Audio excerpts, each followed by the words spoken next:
कापरेकर नाम के एक साइंटिस्ट थे जो कि बहुत ही बड़े गणितज्ञ थे, मैथमेटिशियन थे। इन्होंने मैथमेटिक्स लगाते लगाते एक फार्मूला ढूंढा। क्या ढूंढा? उन्होंने एक जादुई संख्या ढूंढी। जादुई संख्या ढूंढी उन्होंने। कौन सी संख्या थी वो जादुई संख्या? जादुई संख्या थी 6174। इन्होंने 6174 की एक जादुई संख्या ढूंढी। उन्होंने बताया कि अगर हम कोई भी संख्या लेते हैं, अगर हम कोई भी 4 अंक की संख्या लेते हैं, 4 अंक की संख्या, और चारों अंक उसके अलग अलग हों, तो क्या करना है? सबसे पहले तो इसे घटते क्रम में लिख लेना है। घटते क्रम में कैसे? सबसे बड़ी, उससे छोटी, उससे छोटी, उससे छोटी।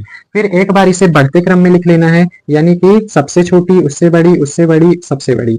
फिर क्या करना है? इन दोनों को घटाना है। घटाने पर क्या आएगा उत्तर? 11 में से 4 गए तो 7, 11 में से 3 गए तो 8, 2 में से 2 गए तो 0, और 4 में से 1 गए तो 3। जो भी संख्या आए उस संख्या को फिर से यही स्टेप दोहराना है। उस संख्या को लिखना है यहाँ पास 3087। एक बार इस संख्या को घटते क्रम में लिखना है, यानी कि सबसे बड़ी, उससे छोटी, और फिर उससे छोटी, और फिर सबसे छोटी।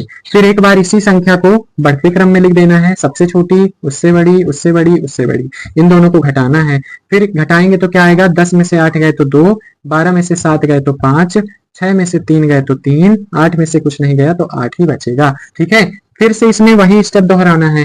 8, 3, 5, 2 में क्या आएगा? इसको पहले हम क्या लिखेंगे? घटते क्रम में। पहले सबसे बड़ी संख्या, फिर उससे छोटी संख्या, फिर उससे छोटी, फिर सबसे छोटी। फिर एक बार बढ़ते क्रम में लिखेंगे 2, 3, 5, 8। इसको क्या करेंगे? हम घटा देंगे। 12 में से 8 गए तो 4, 12 में से 5 गए तो 7, 4 में से 3 गया तो 1, और 8 में से 2 गए तो 6।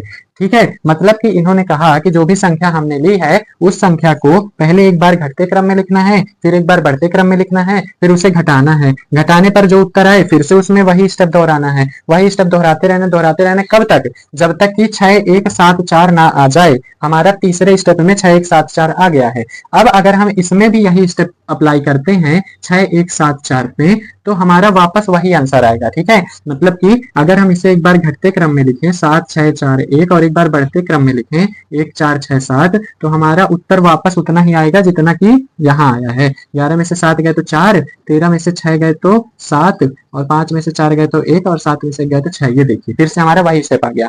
तो मतलब कि हमें कोई भी संख्या 4 अंक की जिसके चारों अंक अलग अलग हों, उसको हमें एक बार घटते क्रम में लिखना है, एक बार बढ़ते क्रम में लिखना है। सारे अंकों को उसी के घटते क्रम में, बढ़ते क्रम में दोनों को घटाना है। घटाते रहना है जब तक कि हमारा उत्तर 6174 ना आ जाए। यही है कापरेकर का स्थिरांक, यही है जादुई संख्या। और जब ये उत्तर आ जाता है ना, तो फिर हम इसके बाद इसी को अगर हम करते रहेंगे तो हमारा वही उत्तर आता रहेगा। ठीक है, तो मेन उत्तर हमारा यहीं तक है। ठीक, ये था हमारा कापरेकर का स्थिरांक।